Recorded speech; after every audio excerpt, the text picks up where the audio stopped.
السلام عليكم، ازيكم عاملين ايه؟ يا رب تكونوا بخير. النهارده جاي نعمل مع بعض كيكه الشوكولاته، هنعملها بطريقه حلوه قوي، وهنعمل كمان الصوص بتاعها اقتصادي. خليكي معايا كده لاخر الفيديو علشان تشوفي كل التفاصيل بتاعه الطريقه.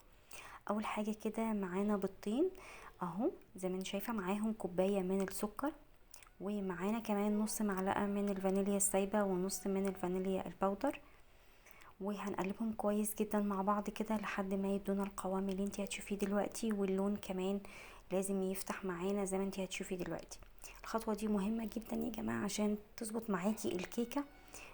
هننزل معانا هنا بربع كوباية من الزيت وهنقلبهم كويس جدا كده. انا مستخدمة النهاردة المضرب اليدوي، مش مستخدمة المضرب الكهربي، و ده لكل الناس يعني اللي ما عندهاش مضرب كهربي عادي، انت ممكن تعمليها بالمضرب اليدوي، مش هتاخد معاكي وقت خالص.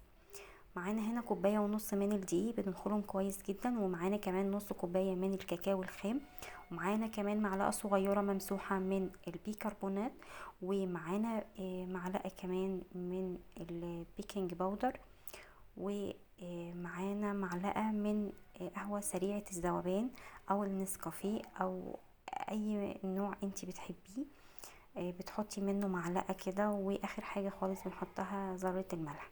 هنقلب المكونات كويس جدا كده زي ما انت شايفة اهو، لحد ما يختلطوا ببعض كده. هتلاقي العجين، هتلاقيهم بدأوا معاكي يعملوا زي العجينة كده، مفيش مشكلة خالص. انتي بتكملي خلط فيهم. احنا لسه منزلناش بالمواد السائلة، ومعانا هنا كوباية وربع من المية السخنة. بتكوني غالية مية كده وبتنزلي بأول كوباية، ولو احتاجتي بتكملي من ربع الكوباية التاني. ما احتاجتيش خلاص مفيش مشكلة. فاحنا هنا اهو بنبدأ بقى. طبعا احنا نزلنا بالكوباية الأولانية، هنبدأ نضرب كده المكونات كويس جدا زي ما انت شايفة كده لحد ما يدينا قوام الكيكة. اهم حاجة ان القوام معانا لا يبقى خفيف قوي ولا يبقى تقيل قوي، يبقى القوام الوسط اللي انت هتشوفيه دلوقتي ده. انا هنا استخدمت فوق الكوباية معلقتين بس من المية، ما زودتش عن كده.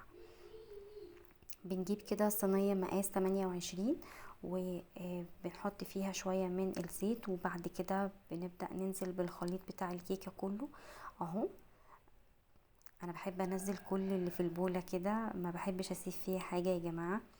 وبعد كده باخدها ضربتين كده على رخامة لحد ما تطلع لي الهواء، كل الهواء اللي موجود في الكيكة. وبكون مسخنه لها الفرن بقى على درجة حرارة 180. بس اهم حاجة بتكوني مولعة الفرن قبليها ب3 دقايق، مش اكتر من كده. وبندخلها الفرن وبنطلعها زي ما انت شايفة كده اهو. هي بتقعد في الفرن بمعدل نص ساعة، يعني 30 دقيقة بالظبط. ما تفتحيش عليها قبل كده علشان ما تهبطش معاكي. بنكون بقى مجهزين كده نص كوباية كده من المية، وبنحط عليها ربع معلقة من قهوة سريعة الذوبان او النسكافيه، ومعاهم معلقة من السكر، وبنقلبهم كويس جدا وبنسقي بيهم كده الكيكة بتاعتنا. هنا بقى بنعمل الصوص بتاعنا. بنجيب كده كوباية ونص من اللبن، وعليها كده معلقتين من السكر، ومعلقتين كبار من الكاكاو الخام، ومعلقتين كبار من الدقيق، ومعلقة صغيرة من قهوة سريعة الذوبان،